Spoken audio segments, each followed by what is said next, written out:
Want to hear how one phone call can change everything? I'm Gladys, and what I'm about to tell you happened just 3 months ago. My daughter forgot to end our call. I heard every word, every laugh, every joke about my body. Her future mother-in-law said things no mother should ever hear. And my own child, the baby I raised alone, agreed with her. That moment broke something inside me. But it also woke something up. Something strong. By the end of that day, I had made 3 simple phone calls. 3 calls that stopped a wedding cold. Some people say I went too far. Others say I should have done more. But I need you to understand why I did what I did. This story is real. It happened in my kitchen on a Tuesday afternoon when I was baking cookies for people who didn't deserve them. I was standing at my kitchen counter that day, mixing chocolate chips into cookie dough. My daughter Rita had asked me to make her favorite cookies for a tasting party. She was getting married in 2 months, and I was so happy for her. The wedding was going to be at my lake house. I had paid for everything. The flowers, the food, the music, even her dress. I wanted everything perfect for my baby girl. My phone rang and I saw Rita's name. I answered while still mixing the dough. "Hey, sweetie," I said. But she didn't hear me. I could tell the phone was in her purse. I heard her talking to someone else. A woman's voice. It was his mother. The groom's mother. Her voice was sweet like candy, but something felt wrong. "I really hope she doesn't come to the wedding," the woman said. "There's just no room for people built like a fridge." My hand stopped moving. The spoon dropped into the bowl. I couldn't breathe. Did I hear that right? People built like a fridge. That's what she called me. Then I heard my daughter's voice. "Hey Rita, my baby. The girl I worked 3 jobs to raise. The girl I put through college. The girl who cried in my arms when kids were mean to her." "You're so right," Rita said, laughing. "Mom could seriously eat for 3 people. Your wish is my command." They both laughed. That laugh cut through me like a knife. I didn't scream. I didn't cry. I just stood there in my kitchen, staring at the cookie dough. The chocolate chips looked blurry. My whole body felt cold. I pressed mute on my phone. I set it down very slowly. Then I just stared at the wall. People built like a fridge. Those words kept playing in my head over and over. Do you know what it feels like to hear your own child laugh at you? To agree when someone insults your body? Let me tell you something about my body. These hips carried my daughter for 9 months. This stomach fed her when she was a baby. These arms held her through every nightmare and every fever. These legs walked miles to work when our car broke down. This body worked in factories, cleaned houses, and never stopped moving because I had a child to feed. I was never ashamed of my body. Not until that moment. Not until my own daughter made me feel small. I need to go back a little bit so you understand. I raised Rita completely alone. Her father left when she was 2 years old. Just walked out one day and never came back. No phone calls. No money. Nothing. I was 25 years old with a baby and no help. I worked at a clothing factory during the day. At night I cleaned offices. On weekends, I babysat other people's kids to make extra money. People looked at me like I was trash. Single mothers didn't get respect back then. We still don't really. I remember going to the grocery store and people staring at my cart, counting my items, judging what I bought. When Rita got older, I went back to school. I took classes at night to become a bookkeeper. Took me 6 years, but I did it. I got my certificate. I got a better job. I started saving money. Every single penny went into a jar for Rita's future. When she was 16, I met Walter. He was a good man. Truck driver. He wasn't rich, but he was kind. He married me even though I came with a teenage daughter and a tiny apartment. Walter and I saved together. We bought a small house by the lake. That house was our dream. After Walter died 4 years ago, I kept that house going. I rented it out sometimes to make money. Other times I just sat on the porch and remembered him. That lake house became Rita's wedding venue. She loved it there. She said she wanted to get married where her stepdad used to fish. Where we used to have barbecues. Where she felt safe. I said yes immediately. I paid the deposits. I hired the caterers. I ordered the flowers. I bought the chairs and tables. I paid for her dress from the fancy shop downtown. The one with the big windows that I used to walk past when she was little, promising her that one day she'd wear something beautiful from there. Kept that promise. Her dress cost more than my first car. But I didn't care. This was my baby's wedding. My only child. The person I loved most in this world. I would have given her anything. And I did. I gave her everything I had. My money. My house. My love. My time. Everything. And still she called me a fridge. When you hear someone say something like that about you, it doesn't just hurt once. Keeps hurting. Plays in your mind when you're trying to sleep. When you're getting dressed. When you're eating. Suddenly every bite of food feels wrong. Every piece of clothing feels too tight. Every mirror becomes an enemy. I thought about all the times people made jokes about my weight. The saleswomen who looked at me like I didn't belong in their stores. The men who laughed at me when I walked past. The doctors who blamed everything on my size without really listening. I thought about every diet I tried. Every time I skipped meals. Every time I felt like I was too much. Taking up too much space. Eating too much food. Being too much of everything. And I thought about what I always told Rita when she was growing up. Stand tall, baby, I used to say. Don't let anyone make you feel small. Your body is yours. Strong. It's beautiful. Don't ever apologize for taking up space in this world. I said those words to her 1,000 times. When girls at school were mean. When boys made comments. When magazines showed impossible bodies. I told her to be proud. To be strong. To never shrink herself for anyone. And now here she was laughing at me. Making jokes about my body with a woman who barely knew me. Agreeing that I was too big. Too much. Not good enough to even attend the wedding I was paying for. I walked away from the kitchen. I went to my small office where I keep all my important papers. I sat at the desk that used to be Walter's. There are 3 pictures on that desk. One of Rita at age 7, missing her front teeth, smiling so big. One of me in my best suit when I got my bookkeeper certificate. And one of Walter on our wedding day. His eyes full of love. I opened my notebook, the one where I write down all my important decisions. I picked up my pen and wrote one sentence. The wedding is cancelled. Not because I was angry.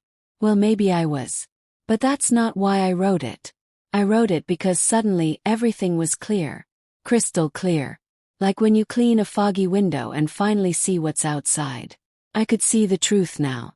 They didn't want me at that wedding. They wanted my money. They wanted my house. They wanted what I could give them. But they didn't want me. The real me. The woman who worked herself to the bone. The mother who sacrificed everything. They just wanted me quiet. Hidden. Preferably not there at all.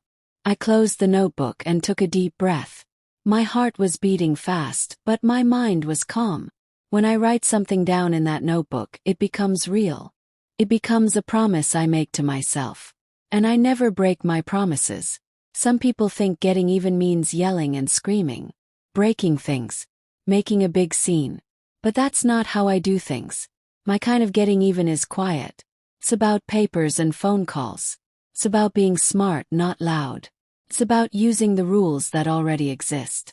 The cookie dough was still sitting on the counter when I picked up my phone again. I wasn't calling to fight. I wasn't calling to argue. I was calling to take back what was mine.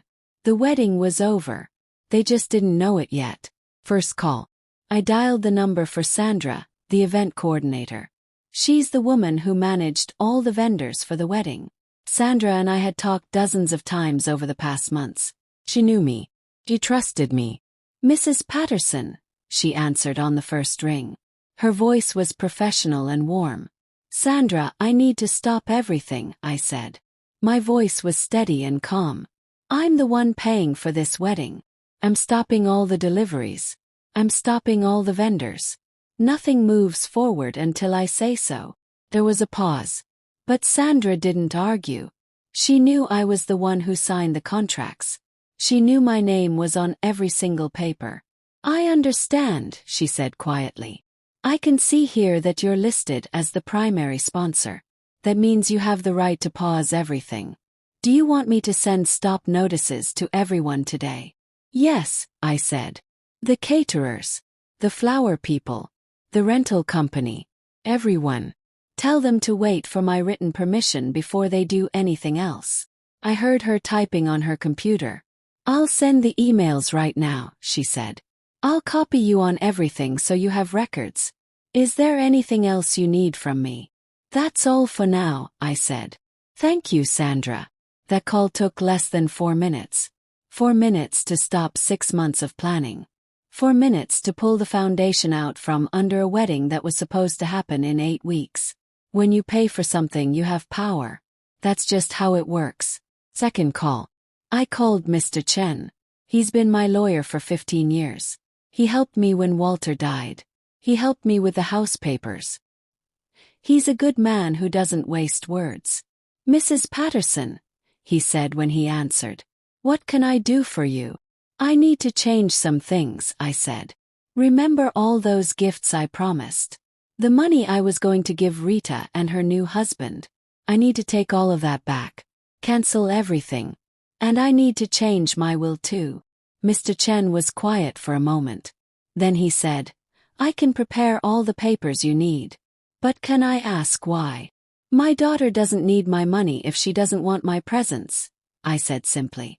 I see, he said. His voice was kind. I'll draft everything today. You'll have the documents by tomorrow morning. We'll need your signature, and then everything will be official. Good, I said. And Mr. Chen. I also paid for a lot of wedding vendors. I want to make sure they know I'm the one in charge. I don't want anyone doing work without my written approval. I'll include letters for the vendors, he said.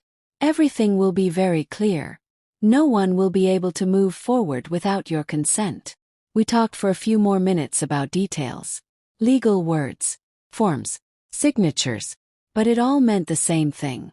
I was taking back control. When we hung up, I felt lighter. Like I'd been carrying something heavy and finally put it down. Third call. This one was harder. I called the insurance company. The one that had Rita's name on my life insurance. I put her name there years ago when Walter died. I wanted to make sure she'd be okay if something happened to me. I wanted her to have money to finish college, to buy a house, to have a good life. But I couldn't leave that money to someone who laughed at me. Someone who thought I was too big to even sit at her wedding. The man who answered was young and polite. He asked me questions to make sure I was really me. My birthday, my dress, my mother's name. I answered everything. Then I said what I needed to say. I want to change who gets my life insurance money when I die, I said. Right now, it's my daughter Rita. I want to change it to my sister Joyce. The young man typed on his computer. I can help you with that, he said. Can you spell your sister's full name for me? I spelled Joyce's name slowly. Joyce is my younger sister. She lives 2 hours away. She's always been there for me. When Walter died, she stayed with me for 3 weeks. When I was sick last year, she drove up every weekend to help me. Joyce never judged me. Never made me feel small. If something happens to me, Joyce will use that money the right way. She'll be kind with it. Okay, Mrs. Patterson, the young man said. The change is complete. Your sister Joyce is now your primary beneficiary. You should receive a confirmation letter in the mail in about 5 business days. Thank you, I said. And that was it. 3 phone calls. 3 simple conversations. But together they changed everything. I set the phone down and looked around my kitchen. The cookie dough was still sitting there, half mixed. I stared at it for a long time. Then I just covered it with plastic wrap and put it in the refrigerator. I didn't feel like baking anymore. My neighbor Rose came over a little while later. She saw me sitting on the porch just staring at nothing. Rose is 70 years old and has known me since I moved to this house. What's wrong, honey? She asked, sitting down next to me. I shook my head. Just dealing with some family stuff, I said. Rose didn't push. She just sat with me. That's the thing about real friends. They don't need all the details. They just need to be there. While we sat there, I thought about what I'd done. I thought about Rita. About the wedding that would never happen now. About all the plans that were falling apart.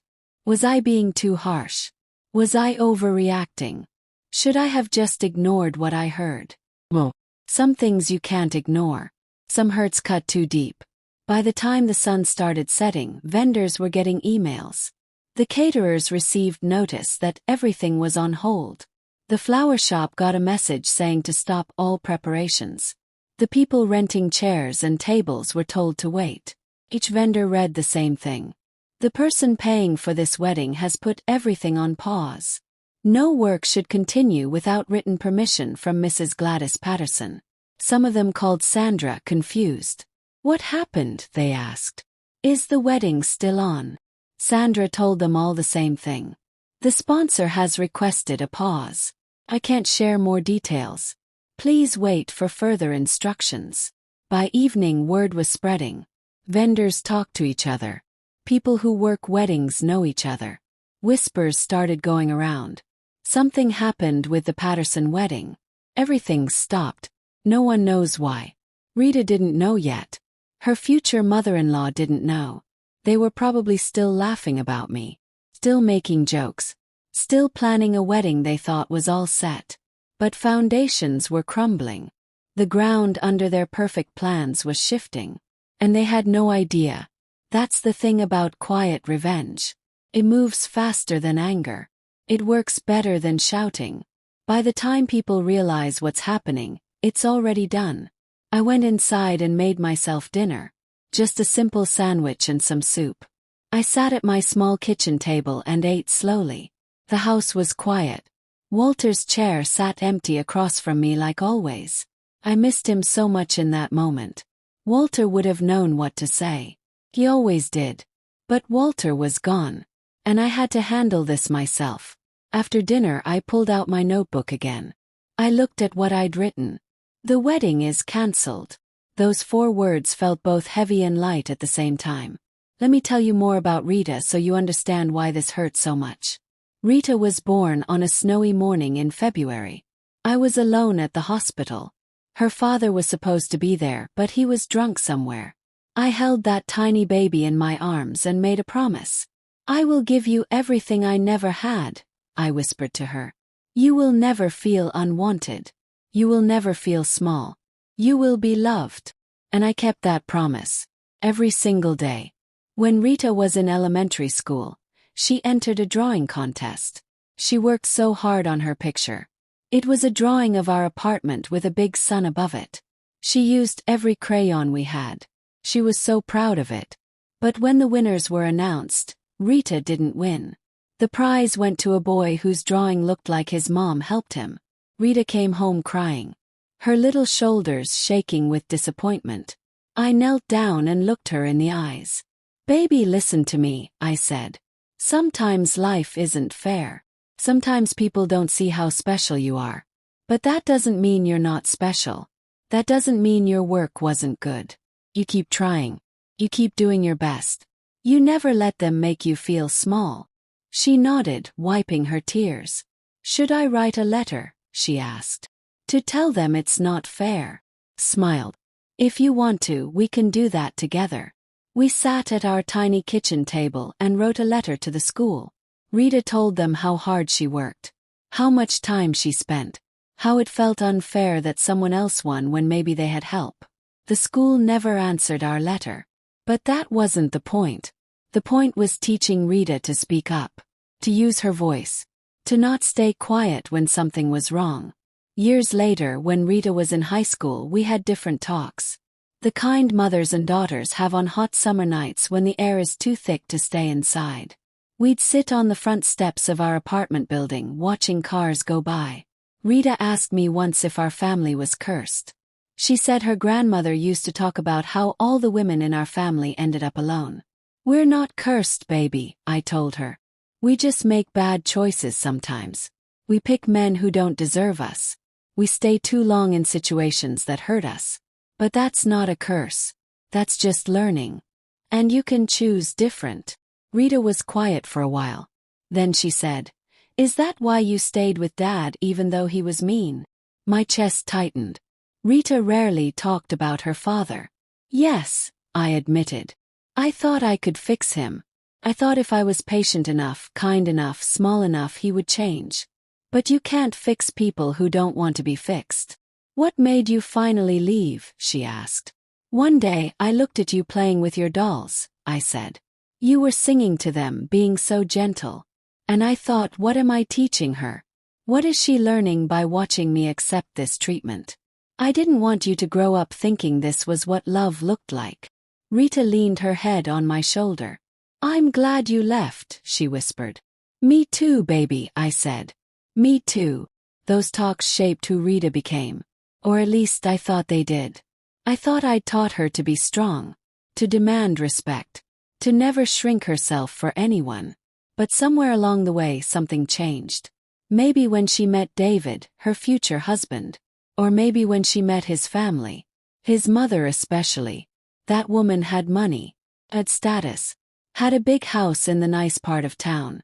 And somehow, Rita started changing to fit into their world. I noticed it in small ways first. The way she talked differently around them, using bigger words, laughing at jokes that weren't funny. The way she dressed when we went to their house. Formal, careful, like she was going to a job interview instead of a family dinner. Why are you so different around them? I asked her once. I'm not different, Mom, she said, but her voice was tight. I'm just being polite. There's polite and then there's fake, I said gently. She didn't like that. We didn't talk for 3 days after that conversation. But eventually she called me back. She always did. We'd make up, move on. But that distance stayed. That change in her. It grew bigger over time. David's mother had opinions about everything. Where the wedding should be. What colors to use. Who should be invited. What food to serve. First, Rita pushed back a little. But over time she started just agreeing. Nodding. Saying yes to everything. I watched my daughter disappear into their version of who she should be. And I didn't know how to stop it. There was this one dinner at their house that I'll never forget. It was supposed to be a celebration. Rita and David had just gotten engaged. His whole family was there. Parents, siblings, aunts, uncles, cousins. Me. Just me. The dining room was huge. The table was so long you could barely see the person at the other end. Everything was fancy. Crystal glasses, silver forks, cloth napkins that probably cost more than my weekly groceries. I wore my best dress. The navy blue one I bought for Walter's funeral. It was the nicest thing I owned. But when I walked in, I felt everyone's eyes on me. Judging. Measuring. Deciding if I was good enough. David's mother greeted me with a smile that didn't reach her eyes. Gladys. So wonderful to see you. Come sit down. We've saved you a spot. The spot was at the end of the table. Far from Rita. Far from everyone important. I sat down and smiled anyway. During dinner, people talked about things I didn't understand. Charity events, country clubs, vacation homes. I stayed quiet and ate my food. Then David's mother turned to me. Gladys, Rita tells us you've been so generous with the wedding planning. Letting us use your lake house. That's just wonderful. I'm happy to do it, I said. Rita's my only child. I want her day to be special. Of course, the woman said, smiling that cold smile. And we so appreciate it. It must be quite the expense for you. We know you work so hard. The way she said work so hard felt like an insult. Like she was pointing out that I wasn't like them. That I had to work while they had money just sitting in banks. David jumped in, laughing. Don't worry, Mrs. Patterson. We'll make sure Rita doesn't break the bank. She learned how to save money from watching you, right, babe? Watching you stretch every dollar. He said it like it was a compliment. But it felt like he was calling me poor. Rita laughed nervously. Mom's always been good with money, she said quickly. That's a skill. But she didn't defend me. She didn't tell him to stop. She just moved the conversation along. That's when I should have known. That's when I should have seen that Rita had chosen their approval over my dignity. But I told myself it was just awkwardness. just the stress of wedding planning. I told myself it would get better after they got married. After everything settled down. I was wrong. The signs were all there, but I ignored them. I ignored it when they changed the guest list and removed half my friends. We need to keep numbers down, Rita explained. David's mom says intimate weddings are more elegant. Intimate meant excluding people who knew me, people who loved me, people who helped raise Rita, my church friends who babysat her, my co-workers who gave her gifts when she graduated, my neighbors who cheered when she got into college. All of them crossed off the list. I ignored it when they talked about wedding photos. We'll do family portraits, David's mother said. Immediate family only. We don't want the pictures to look crowded. I knew what that meant. Less of me. Maybe 1 or 2 photos with Rita. But mostly I'd be hidden. Kept to the side. I ignored it when David made little comments. Hope you're hungry, Mrs. Patterson. The caterer made a lot of food. Or, we got sturdy chairs. Don't worry, they can hold anyone. Little digs wrapped up as jokes. Always with a smile. Always followed by, just kidding. Rita would laugh uncomfortably but never tell him to stop. Never defend me. Just laugh and change the subject. The worst was the dress shopping. Rita wanted me there when she picked her wedding dress. We went to this fancy shop downtown. The kind with an appointment system and champagne. The saleswoman looked me up and down when we walked in. Her smile was professional, but her eyes were cold. And you are? She asked me. I'm the mother of the bride, I said. Oh, she seemed surprised. Like she'd expected someone different. Someone thinner. Someone fancier. We sat on white couches while Rita tried on dresses. The saleswoman brought her dress after dress. Each one more beautiful than the last. But every time Rita came out to show me, the saleswoman would position me off to the side. Just stand here, ma'am, she'd say. We need good lighting for the photos. Photos for social media, she meant. Photos where I'd be cropped out. Or blurred in the background. Rita looked beautiful in every dress. But she kept glancing at her phone. Texting David's mother. Asking her opinion. What do you think, Mom? Rita would ask me. You look beautiful, baby, I'd say. But what do you think? Which one makes you happiest? She'd smile weakly. I'm not sure yet. I want to make sure everyone likes it. Everyone meant David's family. Not me. After 2 hours, Rita chose a dress. Cost more than 3 months of my salary. I didn't blink. I'll pay for it, I said. Are you sure, Mom? Rita asked. You've already spent so much. I'm sure, I said. You only get married once. This is my gift to you. The saleswoman rang it up on my credit card. I signed the receipt with a hand that shook just a little. As we left the shop, Rita hugged me. Thank you, Mom, she whispered. I know this is a lot of money. You're worth it, I said. And I meant it. Even after everything, I meant it. That was my mistake. Loving someone who was learning not to love me back. By the time we got to actual wedding planning meetings, I was barely included. They'd have discussions without me. Make decisions without asking. I'd find out after the fact. Oh, we changed the flowers, Rita would mention casually. David's mom thought roses would look better than daisies. We moved the ceremony time, David would say. My mom has a thing that afternoon, so we shifted everything earlier. My opinions didn't matter. My preferences didn't count. I was just the bank account. The person who paid but didn't participate. And through it all, Rita never spoke up. Never said, wait, let's ask my mom. Never said, this is important to her too. She just went along with everything they wanted. I tried talking to her about it once. Rita, honey, do you even like these choices? Asked gently. Or are you just doing what they want? Mom, don't start, she said, her voice sharp. This is already stressful enough. I'm just trying to keep everyone happy. What about keeping yourself happy? Yes. I am happy, she insisted. But her eyes said different. Still I backed off.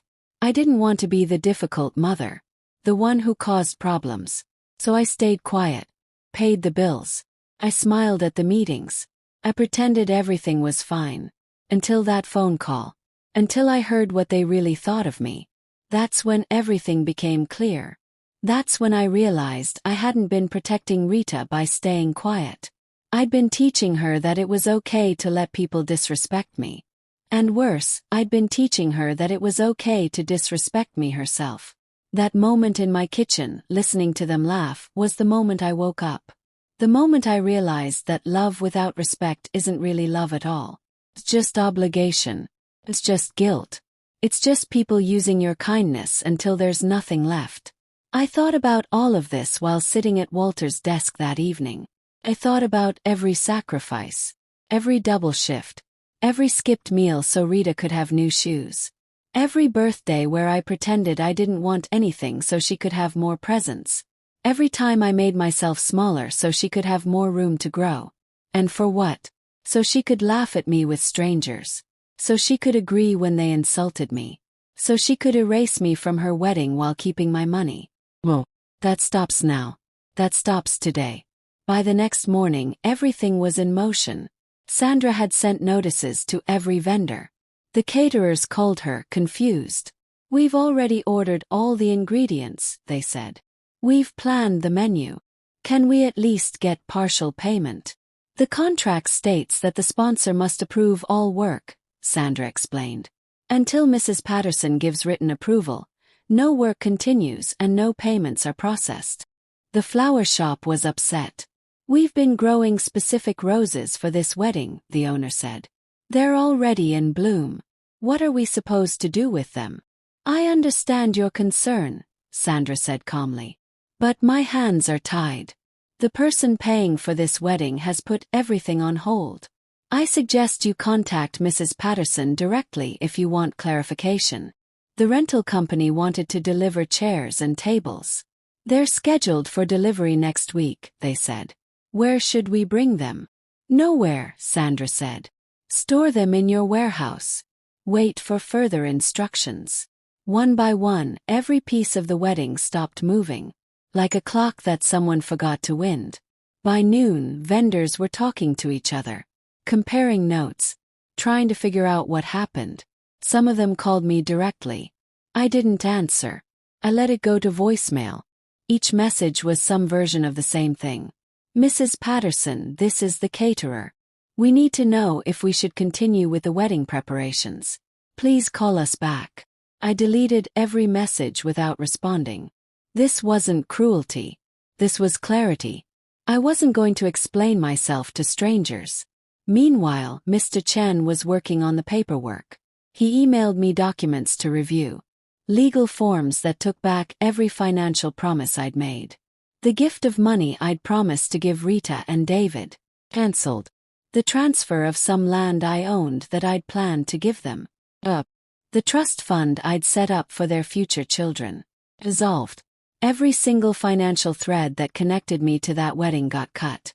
Clean and permanent. I signed every form. My signature looked shaky on some of them. My hand was tired. But I signed them all. By mid-afternoon, Mr. Chen called. "Everything is filed," he said. "It's official. All gifts and transfers are rescinded. I've also sent letters to the major vendors informing them that you are the primary financial sponsor and all decisions must go through you." "Thank you," I said.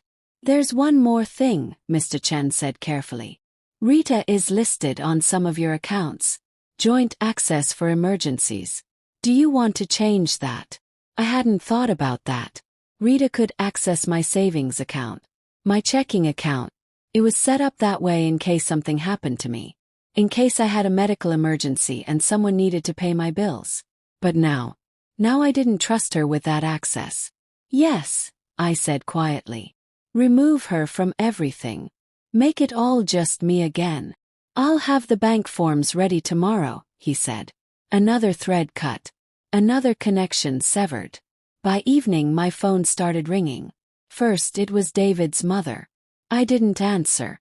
She left a voicemail. Her voice was sugar-sweet but tight with anger. "Gladys, darling, there seems to be some confusion with the vendors. They're saying everything is on hold. I'm sure this is just a misunderstanding. Could you call me back so we can sort this out? We're all family here. Family. That word made me laugh. Bitter, sad laugh. We were only family when they needed my money. I deleted the message. Then David called. I didn't answer. His voicemail was different. Less sweet. More frustrated. Mrs. Patterson, I don't know what's going on, but vendors are freaking out. Rita is really stressed. Can you please call us back and tell us what's happening? This is supposed to be a happy time. Happy time. While they laughed at me behind my back. I deleted that message too. Then Rita called. My stomach tightened when I saw her name. My finger hovered over the answer button. Part of me wanted to hear her voice. Wanted to give her a chance to explain. To apologize. Fix this. But another part of me, the part that had been hurt too many times, knew better. I let it ring. Her voicemail started with crying. Mom, please pick up, she sobbed.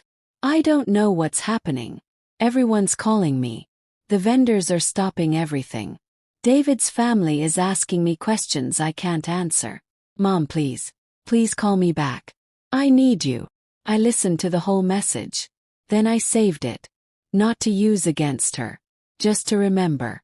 To remind myself that tears don't erase cruelty. Crying doesn't undo the hurt. I didn't call back. Not that night. I made myself dinner. I sat on my porch and watched the sun set over the lake.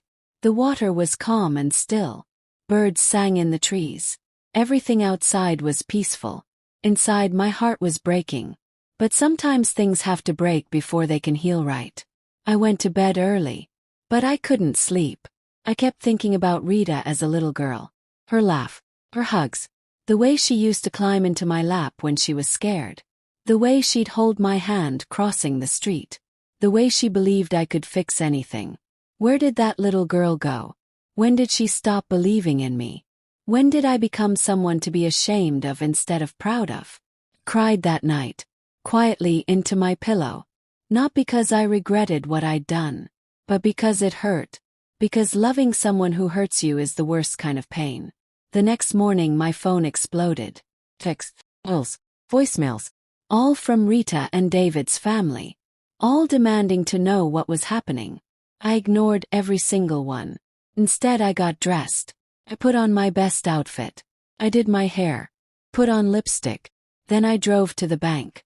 I need to make some changes to my accounts, I told the banker. She pulled up my information on her computer. When she saw Rita's name listed as joint account holder, she smiled. Oh, how nice. A mother-daughter account. Is your daughter here with you today? No, I said. And she won't be on the account anymore. I need to remove her access. Completely. The smile faded. Oh, babe. May I ask why? Personal reasons, I said firmly. She nodded and started typing. Within 20 minutes, every account was solely in my name again. Rita couldn't see my balance. Couldn't withdraw money. Couldn't access anything. Another thread cut. From the bank I drove to the jewelry store.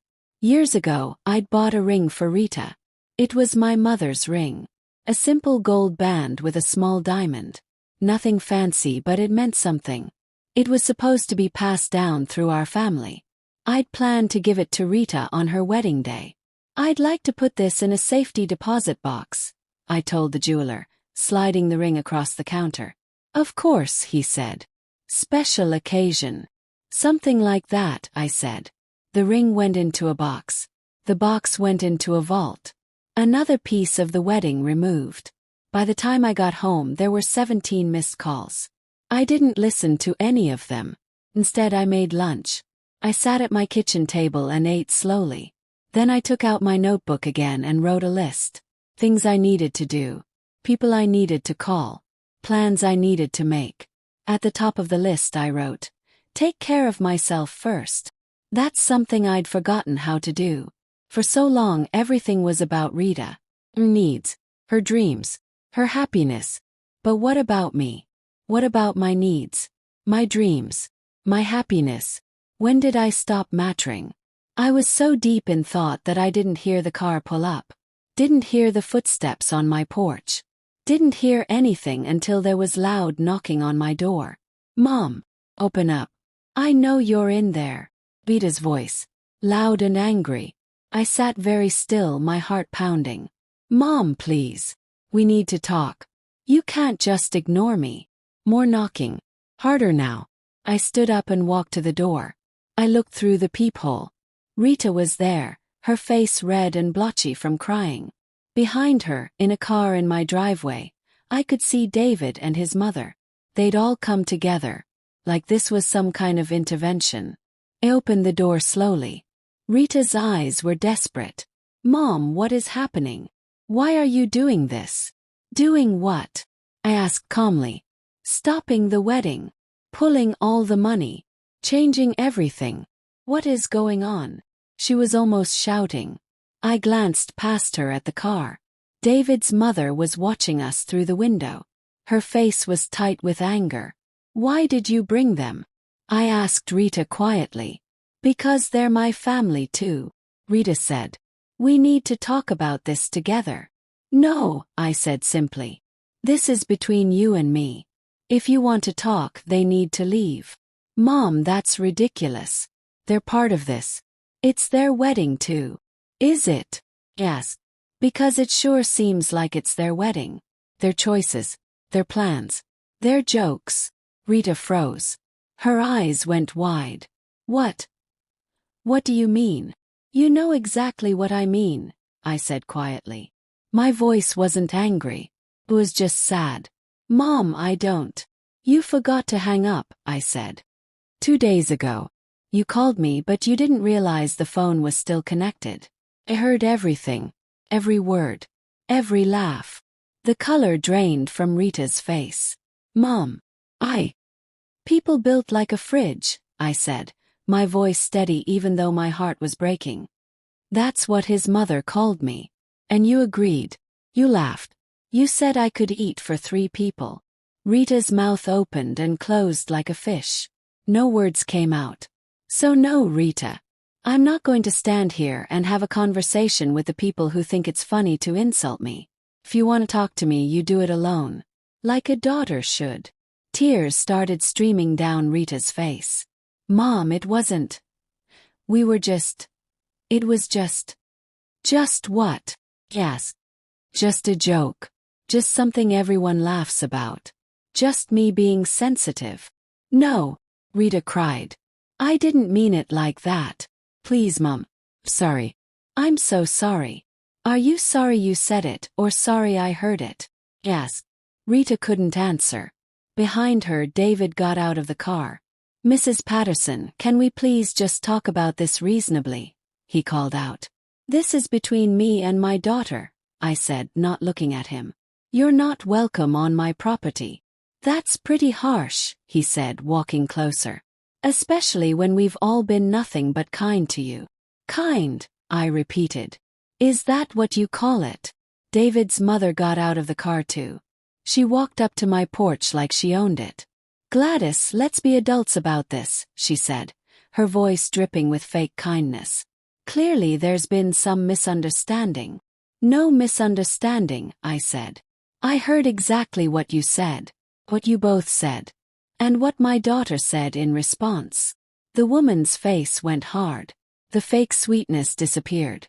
You're really going to ruin your daughter's wedding over one little comment? That's incredibly selfish. Selfish, I said. That's interesting coming from someone who wants to use my house, my money, and my labor, but doesn't want me at the actual wedding. That's not true, Rita said desperately. We wanted you there, Mom. Of course we did. No, you didn't, I said gently. You wanted my money there. You wanted my house there. But me, the actual me, I was an embarrassment. Something to hide. Something to joke about. Mrs. Patterson, you're being dramatic, David's mother said coldly. This is really not appropriate behavior for someone your age. My age, I repeated. I looked at this woman who had everything I never had.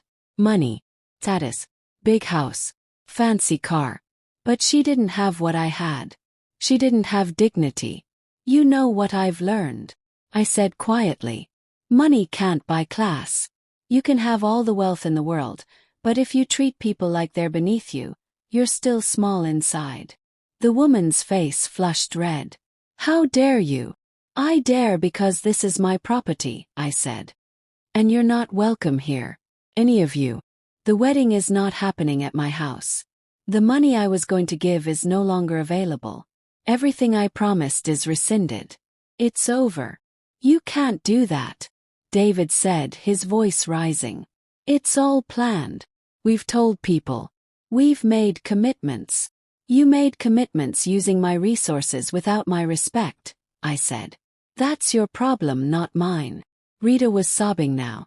Huge gulping sobs. Mom, please. Please don't do this. I'll fix it. I'll make it right. Just please. I looked at my daughter. My baby. The girl I'd given everything to. And I felt my heart crack even more. Rita, I love you, I said softly. I will always love you. But I won't pay for a wedding where I'm treated like a joke. Where my body is insulted. Where I'm made to feel like I'm too much and not enough at the same time. It won't happen again, Rita promised desperately. I swear, Mom. I'll never let anyone say anything like that again. Please. Please just give us another chance. You had your chance, I said. You had your whole life of chances. I taught you to stand up for people. To defend what's right. To speak up when someone is being hurt. And when it mattered most, when it was your own mother being insulted, you laughed along. Rita covered her face with her hands. Her whole body shook. Part of me wanted to reach out. To hug her. To tell her it was okay. But it wasn't okay. And pretending it was would just teach her that she could hurt me without consequences. David put his arm around Rita. This is really messed up, he said to me. You're seriously going to abandon your daughter because you can't take a joke? I'm not abandoning her, I said. I'm teaching her that respect matters more than money. That's a lesson you clearly never learned. We don't need your money anyway, David's mother said icily. We have plenty of resources. We can have this wedding anywhere. Your little lake house isn't that special. Then you don't need me at all, I said. Perfect. We're in agreement. I started to close the door. Rita lunged forward. Mom, wait. Please. Don't shut me out. I'm not shutting you out, baby, I said, my voice cracking for the first time. But I am shutting the door on being treated this way. When you're ready to really apologize. When you're ready to stand up for me instead of agreeing with people who insult me, you know where I am. I closed the door gently but firmly. I locked it. Then I leaned against it and slid down to the floor. Outside I could hear Rita crying. David trying to comfort her. His mother saying something sharp that I couldn't quite hear. Then car doors slamming. The engine starting. Gravel crunching as they drove away. I sat on my floor and cried. Big, heavy sobs that came from somewhere deep inside. I cried for the wedding that wouldn't happen. For the relationship that was broken. For the daughter who chose fitting in over standing up. But mostly I cried for me. For all the years I'd spent making myself smaller. For all the times I'd accepted less than I deserved. For all the moments I'd let people hurt me because I didn't want to cause trouble. Those days were over. Rose came by that evening. She must have heard what happened. Small towns talk. She didn't knock. Just let herself in with the key I'd given her years ago. She found me still sitting on the floor. Oh, honey, she said, sitting down next to me. She didn't ask questions. Just sat with me. After a while she said, you did the right thing. Doesn't feel right, I whispered. Because love makes everything hurt more, she said. But hurting now is better than hurting forever.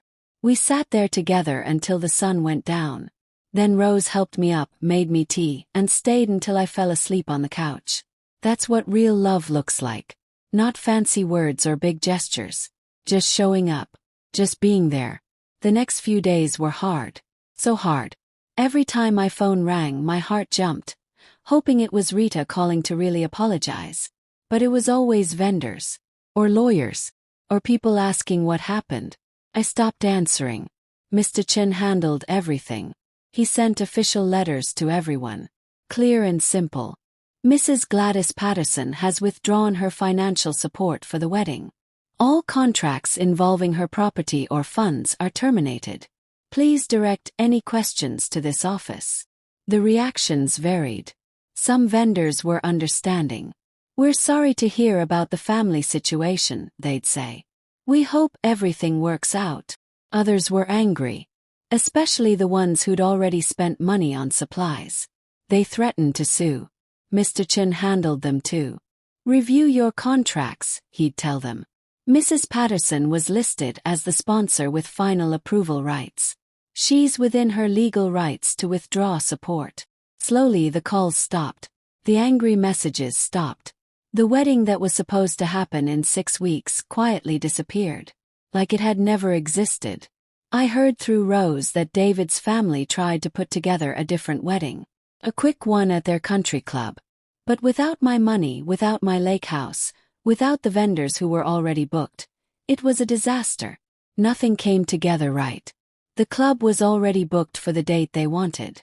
The caterers they liked were too expensive. The florist couldn't do what they wanted on short notice. Everything they'd planned around my resources fell apart when those resources disappeared. I didn't feel happy about it. I didn't feel victorious. I just felt sad. Sad that it had come to this. Sad that my daughter had learned the wrong lessons about love. 3 weeks after I closed the door on them, I got a letter in the mail. Not an email. An actual letter. Handwritten. It was from Rita. My hand shook as I opened it. Dear Mom, it started. I've been trying to write this letter for weeks. I keep starting and stopping because I don't know how to say what I need to say. But here goes. You were right. About everything. I did laugh at you. I did agree when David's mom insulted you. I did let them treat you like you were less important than their opinions. I did all of that. And I'm so sorry. I've been thinking a lot about why I did it. Why I let them make me into someone I'm not. Someone who would hurt the person who loves me most. Think I was scared. Scared that I wasn't good enough for David's family. Scared that they'd see me as poor, as less than, as not worthy of their son. So I tried to be what they wanted. I tried to fit into their world. And in doing that, I pushed away the person who made me who I am. You. I had to stop reading. Tears were making the words blurry. I wiped my eyes and kept going. I called off the wedding, Mom. Not because you stopped paying. But because I realized I was marrying someone who doesn't respect you. Someone who thinks jokes about your body are funny. Someone whose family thinks money makes them better than other people. And if I married him, I'd become like them. I'd lose the parts of me that you worked so hard to build. The parts that stand up for what's right. The parts that don't accept disrespect. The parts that know my worth.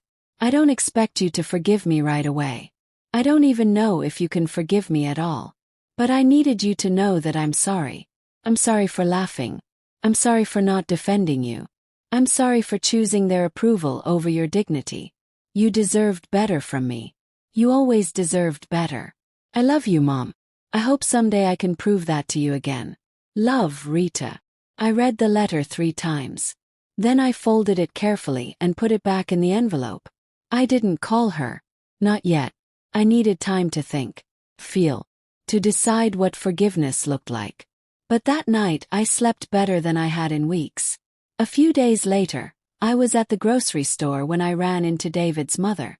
We turned the corner at the same time and almost collided. She looked at me with cold eyes. I hope you're happy, she said. You ruined your daughter's wedding. You embarrassed our family. All because you're too sensitive to take a joke. I looked at this woman who thought she was better than me. This woman who'd never worked a double shift in her life.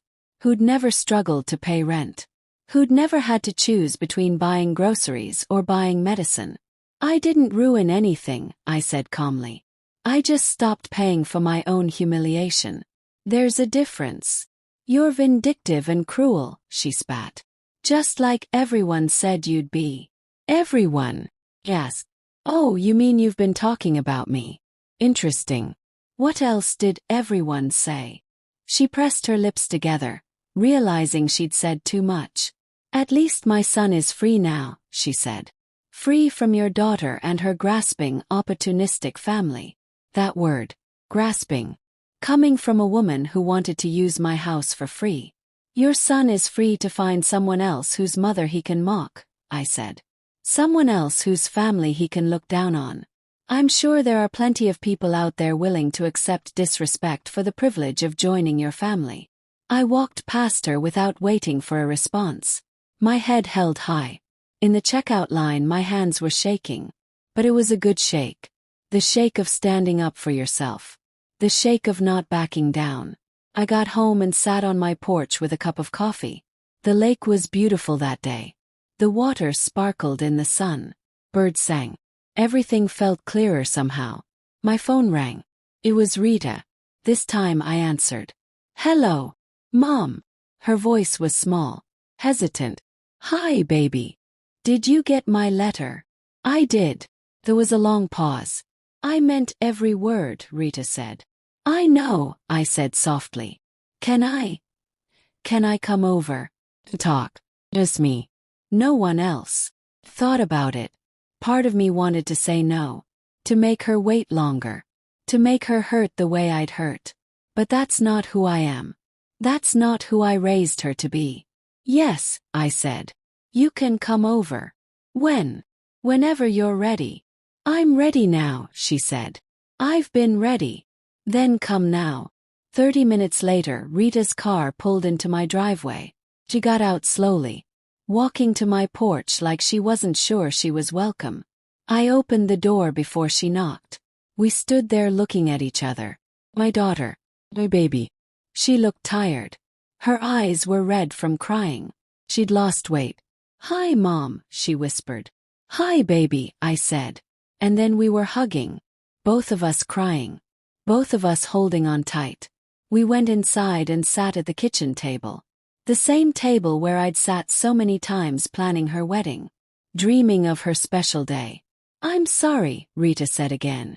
I know I said it in the letter, but I need to say it to your face. I'm so sorry, Mom. I know you are, I said. But sorry isn't enough.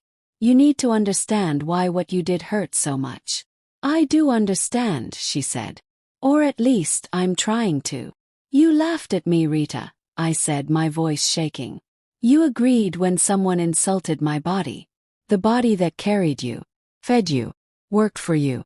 The body that was never too tired to hold you when you cried. I know, Rita whispered. And I hate myself for it. Don't hate yourself, I said. But learn from it.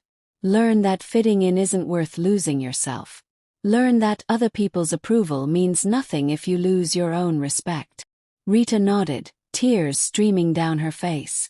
David and I are done, she said. I broke up with him for good. His family. They're not good people, Mom. I see that now. I should have seen it sooner. Why didn't you? Asked gently. Why couldn't you see it? Because I wanted so badly to be part of something fancy, Rita admitted. Something that looked perfect from the outside. Growing up, we never had much. You worked so hard, but we were still always just getting by. And when I met David, his family had everything. Big house, nice cars, money for anything they wanted. And I thought if I could be part of that, I'd finally be enough. Oh, baby, I said, reaching for her hand. You were always enough. Always. I know that now, she said. But back then I felt like I had to prove something. Like I had to show the world I was more than just a poor single mom's kid. Is that how you saw us? Yes. As poor. Sometimes, she admitted. And I'm ashamed of that. You gave me everything, Mom. Everything that mattered. Love, support, education, values. But I got caught up in what we didn't have instead of appreciating what we did. We sat in silence for a moment. I've been going to therapy, Rita said. Talking about a lot of things. About growing up. About my relationship with David. About why I was so desperate for his family's approval. That's good, I said. That's really good, baby. The therapist helped me see that I was trying to fill a hole, Rita said. The hole from not having a dad. From feeling different than other kids. From watching you struggle even though you never complained. I thought having money and status would fill that hole. But it didn't. It just made me lose sight of what actually matters. And what's that? Yes. You, Rita said simply. Family. Real family. Not the fancy kind that looks good in pictures. The kind that shows up. That works hard. That loves even when it's difficult. I squeezed her hand. Do you know why I stopped the wedding? Yes. Not to punish you. Not to be cruel. But because I couldn't watch you marry into a family that made you think less of yourself. Less of me. Less of where you came from. I know, Rita said. And you were right to do it. If you hadn't, I might have gone through with it. I might have married him and spent my whole life trying to be someone I'm not. You saved me from that. I couldn't watch you shrink, I said. I spent too many years teaching you to stand tall. And I forgot, Rita said. But I won't forget again. We talked for hours that day. About everything. About her childhood. About the wedding. About the future. About what healing looks like. I don't expect everything to go back to normal right away, Rita said. I know I broke your trust. I know it'll take time to rebuild it. Yes, it will, I agreed. But we can rebuild it. Together. Can I ask you something? Rita said hesitantly. Anything. Will you forgive me? Really forgive me? I thought about that question. True forgiveness isn't just saying the words. It's letting go of the hurt. It's choosing to move forward. I forgive you, I said. But forgiveness doesn't mean forgetting. It means we both learned something painful, and we use that lesson to be better. Rita nodded, crying again. I'll spend the rest of my life being better, Mom. I promise. Over the next few weeks, Rita and I slowly rebuilt our relationship. She came over for dinner every Sunday. We cooked together. Laughed sometimes. Cried sometimes. She told me about her therapy. About what she was learning. About how she was working on her own self-worth instead of looking for it in other people's approval. I told her about those hard weeks after I stopped the wedding. About how I'd questioned myself. About how I'd cried. About how Rose had sat with me through the worst of it. I'm sorry you went through that alone, Rita said. I should have been there. You weren't ready yet, I said. But you're here now. One afternoon Rita brought over a box. Inside were all the wedding items she'd kept. Planning books. The fabric samples. The photos of dresses. I want to burn it, she said. All of it. Can we do it together? We took the box down to the lake. Made a small fire in the fire pit Walter built years ago. And one by one, we burned the remnants of a wedding that was never meant to be. As the papers curled and burned, Rita said, Thank you for stopping me.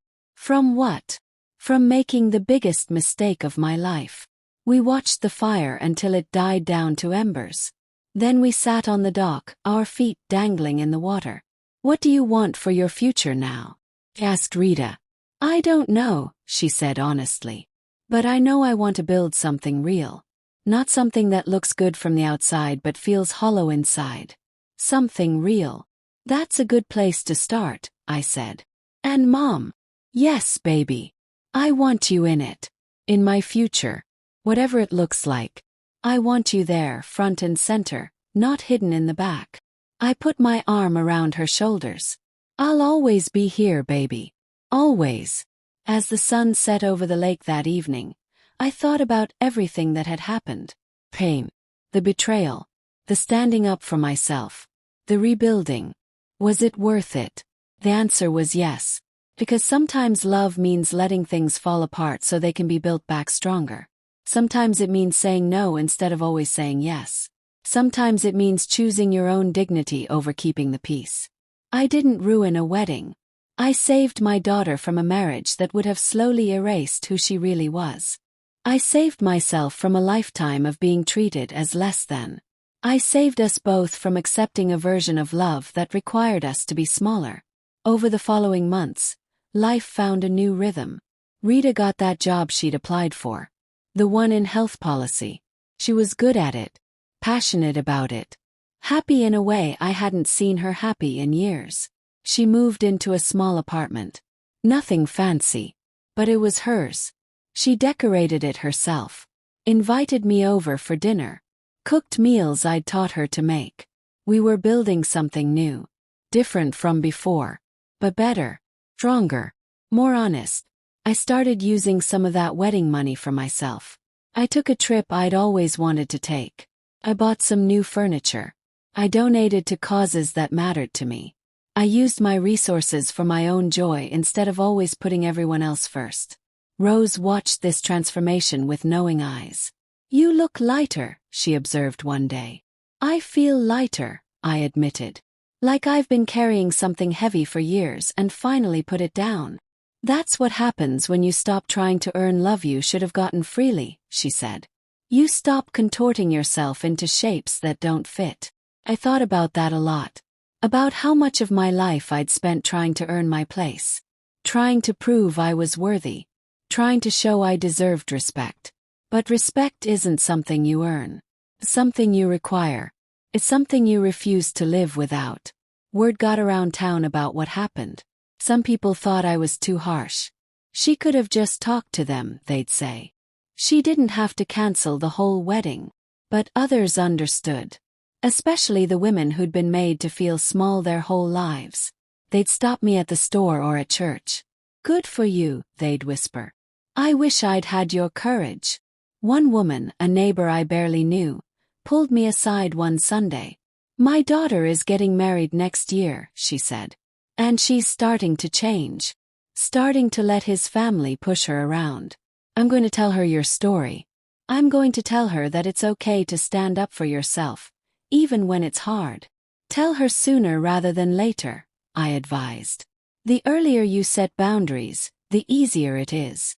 She nodded gratefully. That's when I realized that my story wasn't just about me and Rita. It was about every mother and daughter. Every woman who's ever been made to feel like she's too much or not enough. Every person who's ever sacrificed their dignity to keep the peace. By winter, Rita had been promoted at her job. She was thriving. And she'd started dating someone new. Someone kind. Someone who treated her with respect. "I want you to meet him," she said nervously. "Only if you're ready, Mom. No pressure." "I'd like that," I said. His name was Marcus. He was a teacher. Quiet and thoughtful. When he met me, the first thing he said was, "Rita talks about you all the time. Thank you for raising such an amazing woman." He didn't ask about the lake house. Didn't ask about money. Didn't try to impress me with big words or fancy plans. He just talked to me like a person. Like I mattered. After he left, Rita looked at me hopefully. "What do you think?" "I think he sees you," I said. "Really sees you. Not what you can give him or how you can make him look. He sees you." Rita smiled. "That's what I think too. That's how you know it's right," I said. When someone loves you without requiring you to be smaller. As I watched Rita with Marcus over the coming months, I saw her becoming herself again. The girl I raised. Strong. Opinionated. Funny. Confident. Not trying to fit into someone else's mold. Just being herself. And that version of Rita was the best version. 1 year after the cancelled wedding, Rita and Marcus got engaged. Nothing fancy. He proposed during a walk in the park. Just the two of them. When Rita called to tell me, she was laughing and crying at the same time. "We want something small," she said. "Just family and close friends. Maybe in your backyard by the lake. Nothing complicated. Nothing stressful. Just love and good food and people who actually care about us." "That sounds perfect," I said, my heart full. "And Mom?" "Yes, baby. I want you right there with me. Not in the back. Not hidden. Right there beside me where you belong." The wedding happened on a warm Saturday in May. There were about 30 people there. My sister Joyce came. Rose was there. Rita's friends from work. Marcus's family, who were warm and welcoming. We set up chairs on the lawn. Put flowers in mason jars on tables. Cooked food ourselves, barbecue and sides and pies. Nothing fancy. Everything real. I wore a dress I loved. bright yellow because I felt like sunshine that day. Rita wore a simple white dress from a regular store. Not the fancy place from before. Just a dress that made her happy. When it was time to walk down the aisle, Marcus's father, who was officiating, asked, "Who gives this woman to be married?" Rita turned and looked at me. Tears in her eyes. "I give myself," she said clearly. "But I'm thankful my mom taught me how to stand on my own first." There wasn't a dry eye on that lawn. After the ceremony, we ate and danced and laughed. Rita and Marcus had their first dance. Then Marcus asked me to dance. "Thank you for raising such a strong woman," he said as we swayed to the music. "Thank you for seeing her strength," I replied. At the end of the night, as people were leaving, Rita hugged me tight. "This was perfect," she whispered. "This was real." Yes, it was, I agreed. As I cleaned up that evening, gathering plates and folding chairs, I thought about the wedding that didn't happen. The one that was supposed to be big and fancy and impressive. That wedding would have been beautiful on the outside, but hollow on the inside. This wedding, this small, simple gathering, was beautiful all the way through, because it was built on respect. On love that didn't require anyone to shrink. On people who showed up for the right reasons. That night, I sat on my porch alone, watching the stars come out over the lake. I thought about everything I'd been through. The pain of that phone call. The hard decision to stop the wedding. The weeks of silence and heartache. The slow rebuilding of trust. And I realized something. I didn't just save Rita from a bad marriage. I saved myself from a lifetime of accepting less than I deserved.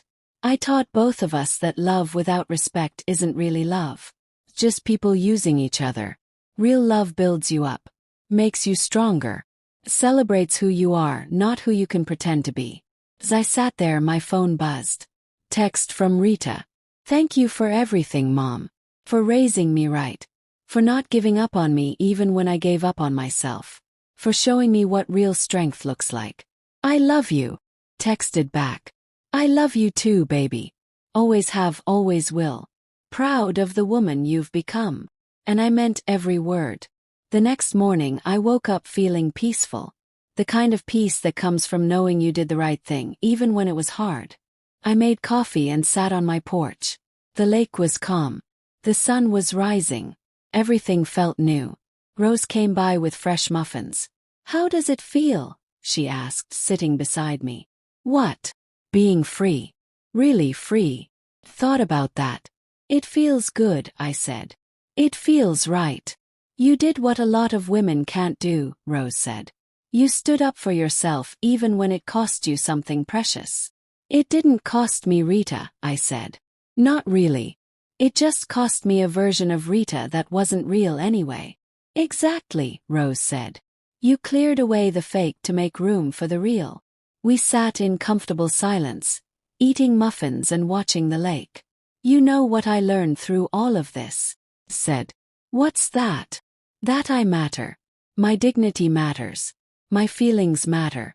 And I don't have to accept disrespect from anyone. Not even people I love. Especially not people you love," Rose corrected. "They're the ones who should treat you best." "Yes," I agreed. "They are." Over the next few years, life continued to unfold beautifully. Rita and Marcus had a baby. A little girl they named Gladys after me. When Rita told me the name, I cried.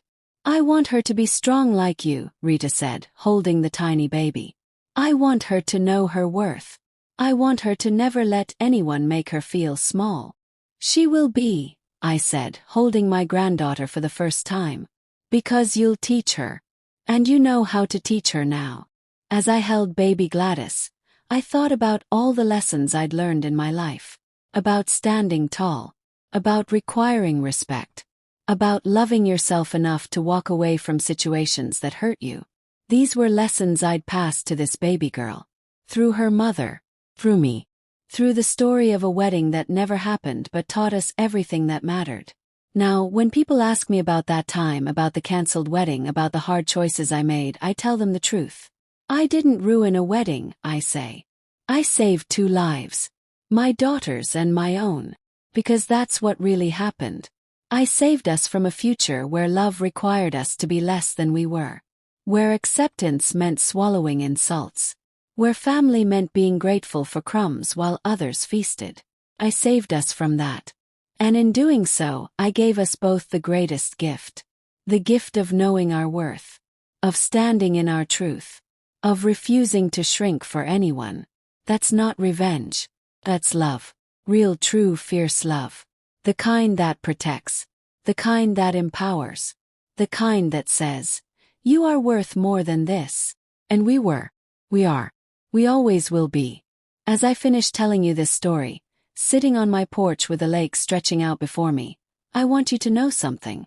If you're in a situation where people make you feel small, where your body is mocked, where your presence is treated as less important than your wallet, you have the power to change it. You don't have to accept disrespect. You don't have to fund your own humiliation. You don't have to shrink so others can feel big. Stand tall. Use your voice. Set your boundaries. And if that means walking away from something that looks beautiful from the outside but feels hollow inside, walk away. The right people will understand. The right people will respect you. The right people will love you without requiring you to be smaller. And that's the kind of love worth having. The kind worth fighting for. The kind worth standing in your truth for. Thank you for listening to my story. Thank you for sitting with me through the hard parts and the healing parts. I hope it helps someone out there who needs to hear it. Remember, you are not a fridge. You are not too much. You are not an embarrassment. You are a whole person deserving of respect and dignity and love. Don't ever forget that. Don't ever let anyone make you forget that. Now, if you'll excuse me, I have a granddaughter to visit. A daughter to hug. A life to live fully. With my head held high and my heart full of the peace that comes from knowing I stood up for myself when it mattered most. The wedding never happened. But something better did. I found myself again. And Rita found herself too. That's worth more than any fancy ceremony ever could be. That's everything.